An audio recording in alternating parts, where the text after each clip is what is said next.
Hi guys, അപ്പോൾ ഇന്നൊരു വോട്ട ഈറ്റിനിടെയാണ്. രാവിലെ നമ്മൾ കഴിച്ചത് ഈ ഒരു ഓറഞ്ചാണ്. ഇതിന് മുന്നേ ഒരു ഗ്ലാസ് വെള്ളം കുടിച്ചായിരുന്നു, നമ്മൾ വീഡിയോ എടുത്തിട്ടില്ല.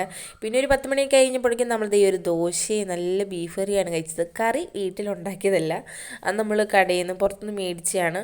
ഉച്ചയ്ക്ക് ആവാറായപ്പോഴല്ല, ഉച്ചയായി കഴിഞ്ഞപ്പോൾ നമ്മളിത് ഈ മഞ്ഞ കളറുള്ള ചോറും എഗ് ഫ്രൈയും ചിക്കൻ ഫ്രൈ ഒക്കെ ആയിട്ട് സംഗതി സെറ്റ് അങ്ങനെ കഴിച്ചു. അടുത്തുള്ള വീട്ടിൽ ചേച്ചി നമുക്ക് കുറച്ച് ചോക്ലേറ്റ് കൊണ്ടുത്തന്നിട്ടുണ്ടായിരുന്നു, അത് നമ്മൾ 2-3 കഴിച്ചു. പിന്നെ നമ്മളാകെ ഈ ഒരു ഉണ്ണിയപ്പം ഉണ്ടായിരുന്നു. ആ ഒരു ഉണ്ണിയപ്പം നമ്മൾ അങ്ങനെ അകത്തേക്ക് ആക്കി. പിന്നെ വൈകുന്നേരം ഒരു ആവശ്യത്തിന് വേണ്ടി പുറത്ത് പോയപ്പോഴേക്കും നമ്മൾ ഒന്നും കുറച്ചില്ല, നമ്മൾ അപ്പോഴും ഫുഡ് കപ്പ് ബിരിയാണി കഴിച്ചു. തിരിച്ചു വന്നപ്പോൾ നമ്മൾ ഈ ലസ്സി മേടിച്ചിട്ടുണ്ടായിരുന്നു, അങ്ങനെ അത് കുടിച്ചു. വൈകുന്നേരം നമ്മൾ ചായക്ക് ഇതാണ് കഴിച്ചത്. അപ്പോൾ ഇതിലെനിക്ക് കോഴിക്കോട്ട നല്ല ടേസ്റ്റ് ഉണ്ടായിരുന്നു, സെറ്റ് സംഭവമായിരുന്നു. നൈറ്റ് നമ്മളിത് ഈ ഒരു എഗ് ഫ്രൈ ഉണ്ടായിരുന്നു, ഒരു മാപ്പിൻ്റെ ഷേപ്പിലുള്ള ഒരു എഗ് ഫ്രൈ ആയിരുന്നു ഞാൻ ഉണ്ടാക്കിയതാണ്. പിന്നെ ഈ പരിപ്പ് കറിയും, പിന്നെ നമ്മളിത് ഒരു മുന്തിരി കഴിച്ചു. പിന്നെ രാത്രി കഴിഞ്ഞ് പൊന്നോടെ വെച്ചപ്പോൾ ഈ ഇപ്പിയും കൂടി ഉണ്ടാക്കി. അപ്പോൾ ഇത്രയുള്ള കഴിച്ചത് വീഡിയോ.